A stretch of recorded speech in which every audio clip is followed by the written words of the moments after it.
you've been watching the news or listening to the radio and so forth, you may have seen that Dr. Gehring appearing in various forums as part of this Henry Hudson business. This is because, in very large part, I don't think it's an exaggeration to say, that the study of Dutch New York has come to prominence because of his work as a translator and as a historian and as in essence, the prime labor in the vineyard that is Netherland and Dutch culture in New York. His CV is too long to list and to go on about. In fact, therefore, we invite you to visit his website to see all the essays and publications and articles and so forth that he has had. I don't want to well Ted Charlie, but it's quite an accomplishment, and we're very glad to have you here to talk about your career and so forth. So, without further ado,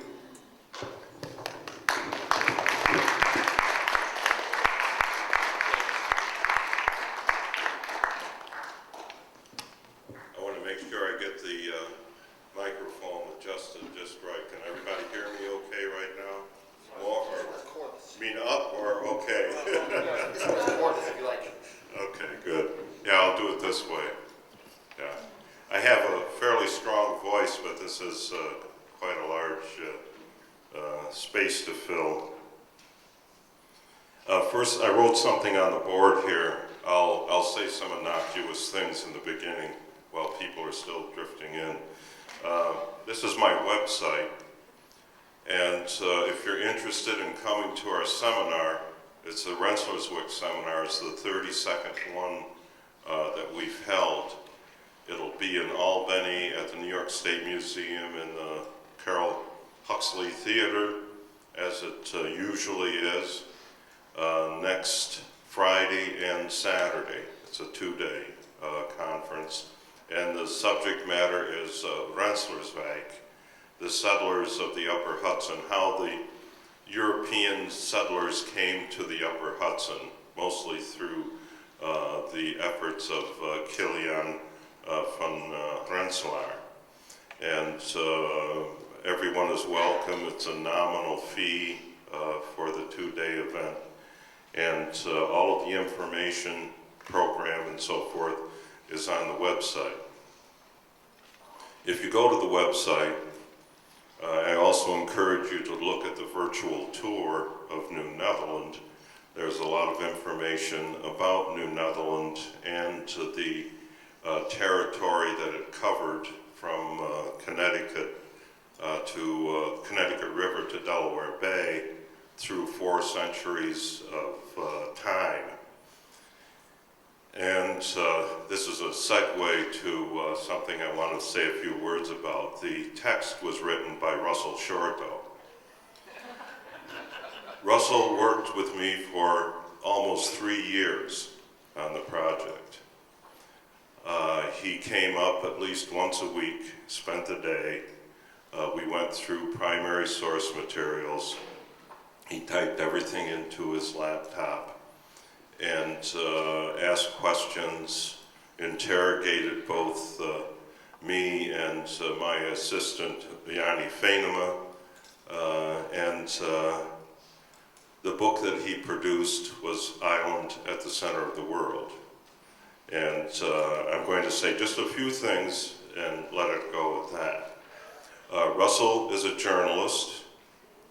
He absorbs material very quickly and is able to convert that into a readable storyline. What he produced is not a Bible. It's a very good story. It's a readable story. It sold over 100,000 copies. What historian has sold 100,000 copies? It's in paperback now. It's very accessible. It has raised our visibility immensely. And I don't agree with everything he wrote. He has his own interpretations of the sources, but there's one thing I told him. I said, always use the primary sources. Always go back to the primary sources. Don't depend on what someone else has written. If you check their sources, in many cases, they have misused them. A couple of friends of mine are going back through the published materials, especially from the early 20th, late 19th century, and checking use of sources, and it's amazing the misuse of sources or how garbled facts become over time. Enough said. Maybe Jaap will say something later if we have some questions. I think we both feel the same way about Russell. He's very good, and he needs to be respected for that. When Lou asked me to talk, I'm pretty much talked out this year, but he convinced me to do this, and I said I'll talk about anything but Hudson. The river, the man, or the car.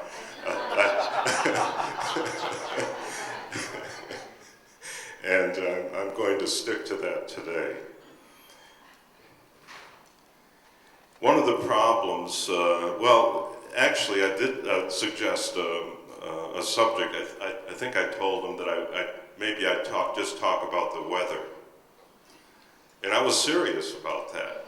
In fact, I actually started writing something about the weather, and not the weather in general or the trip down here on a sunny day, but the little ice age and the effect that it has on the Dutch in the 17th century, 16th and 17th century.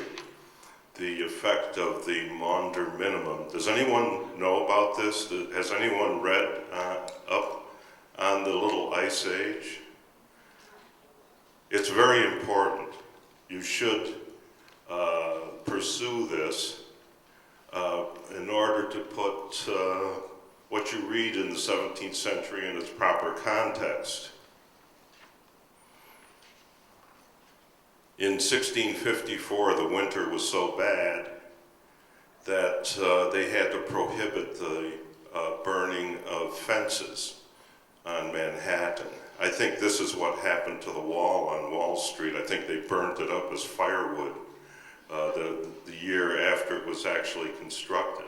It was so cold that the East River froze, where the White Stone Bridge is. A man coming back from New England was able to cross over to Long Island where the Wittestein was. There was an actual white stone there, the Wittestein, and this is where he crossed over on the ice. It was so cold, I sound like Johnny Carson now. It was so cold that... How cold was it? I didn't ask him to do that. The Delaware River froze. When has that happened in our lifetime? I don't remember the Delaware, maybe way up, but not down near Delaware Bay. Indians were able to cross approximately where Philadelphia is now, the Ben Franklin Bridge, on the ice, and actually inhabit Fort Nassau, which is where approximately where Gloucester, New Jersey is. That is very cold. They had to keep ships out of the Hudson River because of the ice flows coming down, damaging the ships. Stuyvesant found it so cold that he went to Barbados.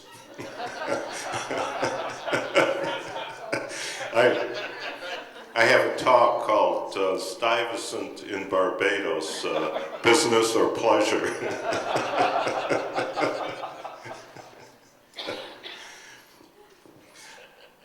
But I'm not going to talk about that. I'm not going to talk about the weather at all.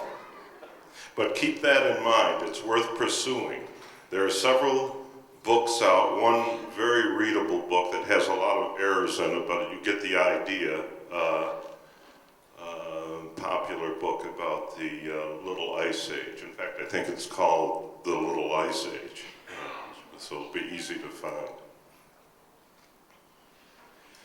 One of the problems that we have in 17th century New Netherland history are a paucity of sources. Now, this is what I've been working with for 35 years, are sources. 12,000 pages in this one corpus that was left in the secretary's office over the fort, over the main gate of Fort Amsterdam on Manhattan. And they consist in correspondence, council minutes, court minutes, land papers, writs of appeal, but very little personal information. Very little that tells us about the daily life of the settlers here. You have to infer, you have to sort of read between the lines why people are in court. You always see them in the worst possible situation. The people who led boring lives don't appear in court. The people who go about their business making blacksmiths, for example, making froes or making iron work for wagons, plowshares, and so forth, they don't appear in court. The only reason we know, for example, of a blacksmith having made a coulter, this is the knife that comes down on a plow to cut before the actual plowshare hits it, is because he was being harassed by 8 English soldiers in Kingston, and he attacked them with with a coulter that he had in his hand and beat them off. There are other sources slowly surfacing. Years ago, I was told by a visiting Dutch professor, this was back in the 70s, that in England there was a mass of Dutch documents. These documents had been taken off of Dutch ships during the various Anglo-Dutch wars. There were 3 Dutch wars, Anglo-Dutch wars, as you know, in the 17th century. Whenever they encountered a ship, they either sank it or captured it. And if they captured it, they would take everything off that was worth preserving. And they kept all of the paperwork. It's all bundled up and kept in the Admiralty Court in Kew near London. In fact, there are 38,000 documents in this collection, 14,000 of which are letters. Now, not all of these letters come from New Netherland. I wish that were the case, then we would have a bonanza of information. But there was a lot of correspondence. The Dutch were very literate. Both men and women could write. Not everyone, but it was much higher, a higher percentage in the Netherlands than any other country at that time. And they produced so many letters by the end of the 1650s, towards 1657, I believe, Stuyvesant and his council ordered that a mailbox be constructed at the tip of Manhattan Island where the outgoing ships were docked.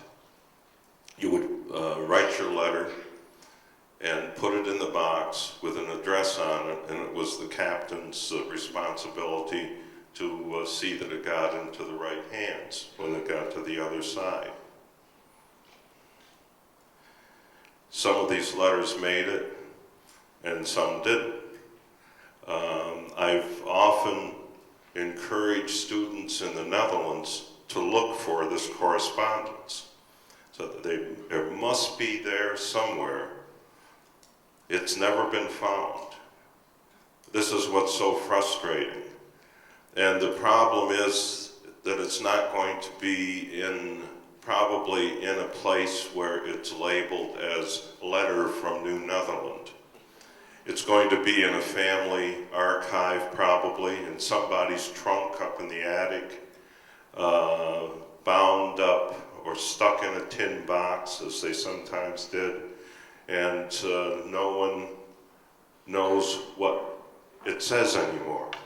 They can't even identify some people can't even identify the language that it's written in some cases.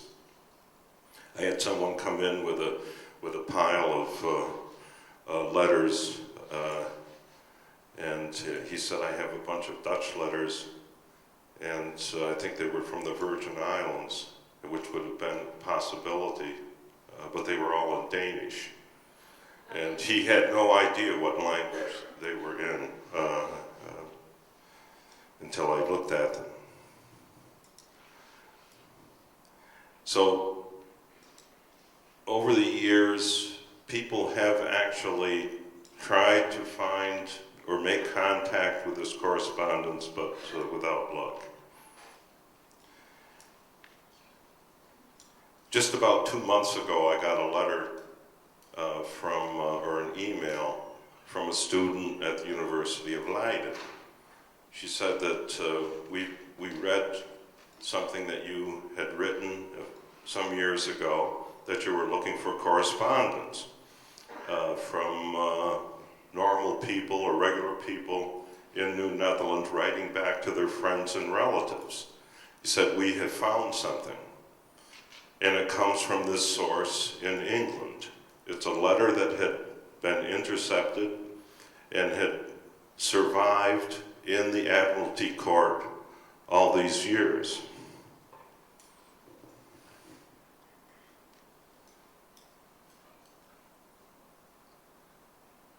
Nice hand. Beautiful handwriting. You're aware of this, I take it. No? Oh, wow.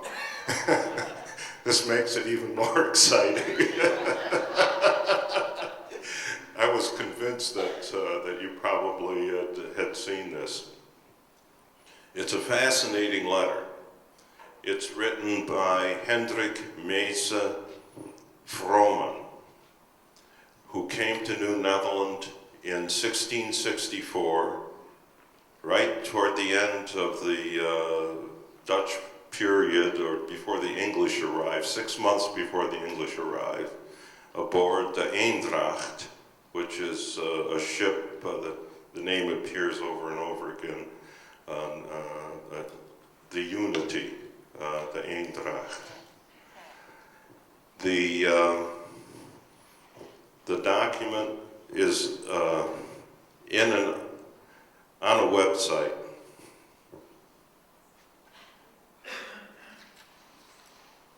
It's a very clever name for this website.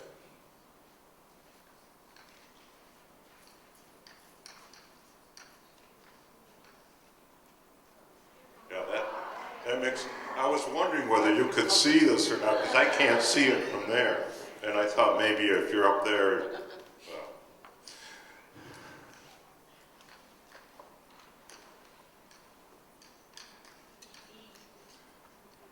It's, the website is NL, but it's 3 words written together, Brieven als Bad, or letters as loot. If you go on their website, if you can't read Dutch, they have an English version. You click on English and everything is translated magically into English. Even the documents that they post have been translated by these students. These are doctoral students at the University of Leiden, and they are slowly combing through these 36,000 documents I don't know if they can do it in a lifetime, or at least the 14,000 letters, but they were kind enough to alert me right away when they saw this from Schenectady. How they recognized it immediately, someone must have been in Schenectady at one time, because that's the only real indication. Oh, no, Fort Orange is mentioned in here, and also other tips as to where it came from. The Froman calls it Snechtendale or Skenechtendale, so it's a little bit disguised from what you would encounter as the place name today. Schenectady, of course, is Iroquois for on the other side of the woods.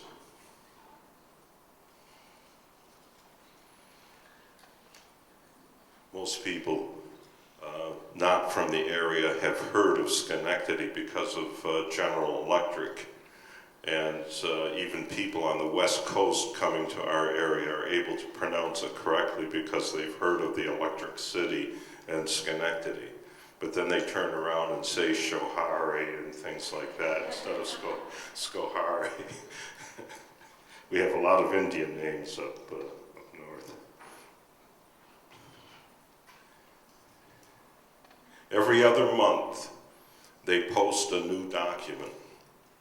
This document was for May and June of this year, May/June, and they sent it to me right away. They have a wide variety of things posted right now, and I can only hope that they find some more along this line, something more from New Netherland. Now, what does Froman say? As I said, he came over in 6 months before the English takeover, sometime in April or May. He's a widower with 5 children: Adam, Eva, Johannes, Catalintje, and Bartholomeus, in that order of age, Adam being the oldest.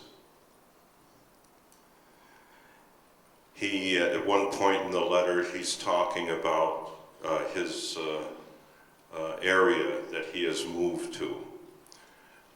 He says that it is one of the most beautiful areas that he has ever seen. And this is usually the way Schenectady is described when Dutch officials went up to deal with the Iroquois in the 1640s and came back. They said the same thing. This is one of the most beautiful areas that coming back out of the Mohawk Valley to Schenectady that they had ever seen. He says, I'll quote what he says here, "It has been a good summer here, very fine corn." This is 1664. When he says corn, he actually means grain. He's probably talking about wheat. The Dutch planted wheat wherever they could. And the cultivation was good, and the land pleases me very much. At Skenechtendale or Schenectady and the surrounding area, the land is more beautiful than I have ever seen in Holland. Hendrik lives in Schenectady with his eldest son, Adam. The other children remain with his brother, Peter Froman, in Beverwijk, near Fort Orange. Hendrik and his son are farming the land. He proudly explains that he has plowed for a certain man called Korelaar. And this is something that's interesting. The students in Leiden don't know the players here, and they can't figure out who Korelaar is. And this is Arndt van Curler, the founder of Schenectady. He's the man who petitioned Stuyvesant and the council for land out toward the Indian country, and eventually received permission to settle farmers there if they stayed out of the fur trade. He says that they have been working for him for another month. They have sown about 12 morgens of wheat, and there are 6 morgens. A morgen is about 2 acres to be done. He will get 16 bushels of wheat a month. His son Adam has plowed for 3 weeks for another farmer, and will have kept working for him for another 5 weeks. This will earn him another 14 bushels of wheat. He talks about life there in this manner, but he also says some other interesting things. This letter is written October 5th. Now this is almost a month after the English takeover. It's September 8th of 1664. The letter, which is typical at this time, doesn't go out in the mail the next day. It stays around until somebody can either pick it up or it can get on a boat to go down to Manhattan, and then it probably goes on another ship and so forth. So there's time, there's a lapse of time, and more information is written on the 20th of October in the same letter. So there are actually two letters in one at this time. He writes a note, or a half a page approximately, to his mother, whom he also addresses the letter to.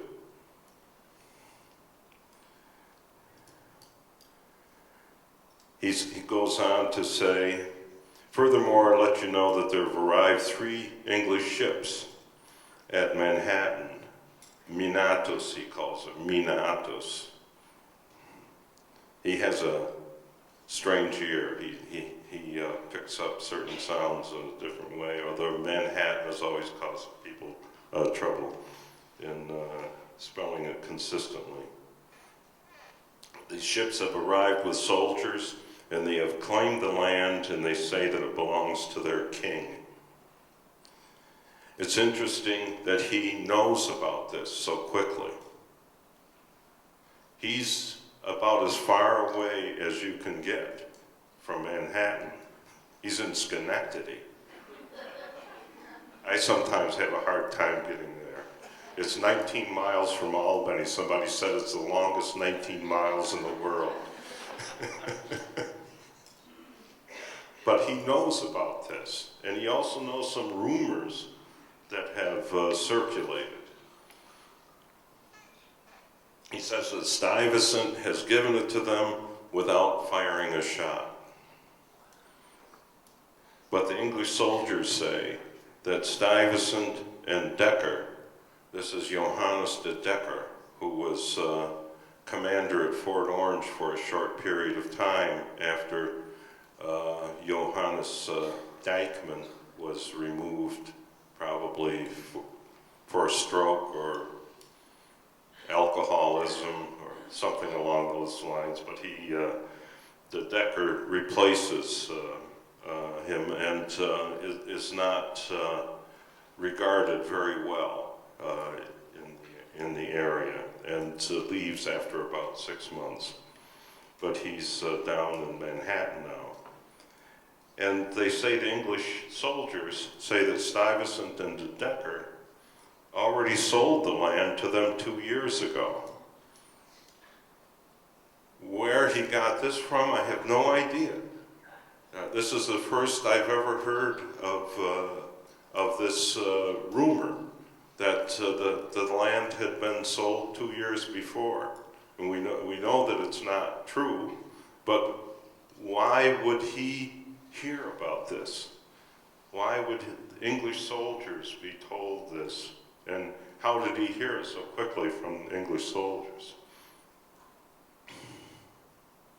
On the 28th of September, 100 soldiers with their officers have occupied Fort Orange. And this is how we found out about it, because there are 100 soldiers in Fort Orange right now. And they have occupied the guardhouse, and the English now keep watch. He goes on to talk about the Indians. He mentions that, and I think this is alluding to the amount of English soldiers that have been sent up here, that the Indians are now in a much more passive state, that they feel somewhat safer now because of the increase in soldiers. The Dutch didn't keep many soldiers in the Fort Orange, but now with all of these redcoats in the area, they have an increased sense of security.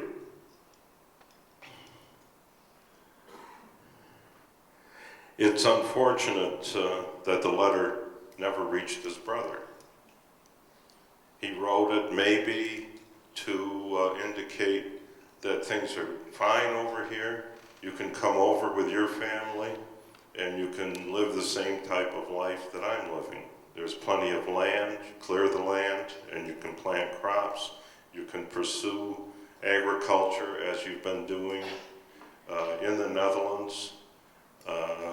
The potential is limitless in the New World. And this is something that we read about people trying to entice others to come over, but it's usually propaganda of one sort or another.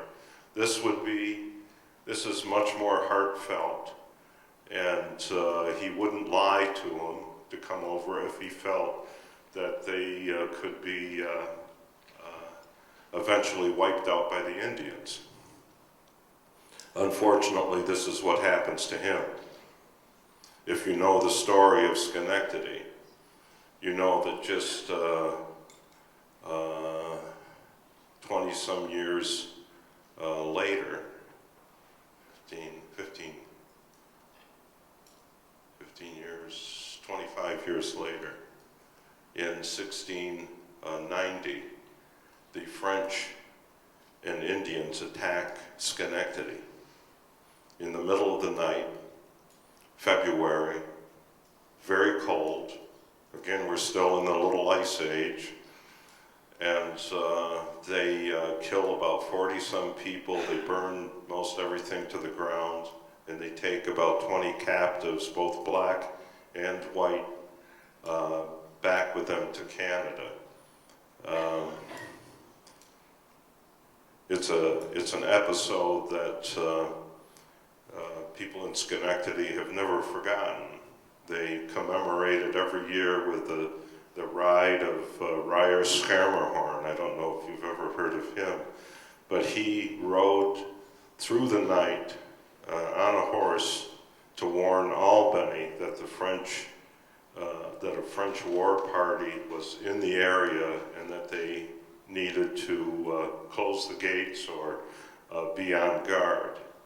And every year they commemorate this with, I think the last time the mayor of Schenectady rode on a horse, is that right? Yeah, to Albany. Hendrik Mesa Froman was killed that night, along with many others, and many who were killed were black servants in this episode. Adam, his oldest son, who had become a apprentice to a carpenter and millwright, and had actually built a mill later on in his journeyman years or master's years at Schenectady, put up such a resistance that they didn't kill him. they let him live. But they killed his wife and his youngest daughter. His son Baron was one of the captives taken back to Canada. I don't think any of them survived because they went back up through the Adirondacks. This is something they often did, and I can't imagine. I can't even drive through there in the summertime. But to try to go up through the Adirondacks in the winter was incredible. The English were doing this all the while during the Revolution. They would come down from Niagara, and then if they met any resistance, they would escape through the Adirondacks and make it back to Canada.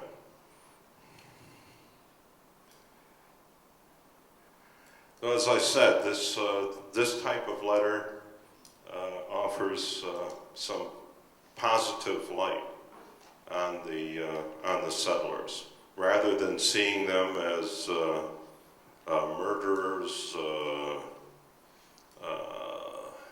or in some uncomfortable situation. I won't go into all of them, but there are plenty. They didn't do anything that is not being done today. Here we have a settler who is writing to his relatives back in the old country with the hope probably that they will follow. The letter never arrived. It probably spared their lives. If they had come over, they probably would have ended up in Schenectady and eventually, but we'll never know. But this is a new source that you can keep your eye on. I would check it every month or every other month to see what they're putting up. And I'll also make an announcement of it on our website, so stay tuned to our website as well. Thank you.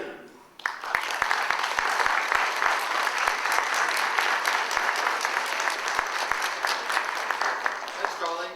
Questions? Pull out of his purse. A statement and a question. I looked at the site, Charlie, and apparently because it's a new one every month, and they don't archive them. So they have a page like this one. You can't see this document any longer. Really? Yeah. They do have some of it. I just checked it the other night, and it was up. They have some of it transcribed, but the document itself I can't find. Neither can you. I'm not the only one. And I'm just sending him an email right now. What's that? I'm sending an email. Are you? Okay. Right now. That's the type of response you expect now with email and, yeah. That was the comment. I got a question. Okay. So maybe you mentioned this and I wasn't paying attention because I think this was on the internet, but how did they or you establish the provenance of the document? How did they establish the provenance? I mean, how do we know this isn't a forgery? Oh, you want to go that route? Well, I'm just asking. I think because it's in this mass of papers in the Admiralty Court, they have been kept under lock and seal for all these years, and I don't think there's any question of them having been tampered with or forgeries inserted or whatever.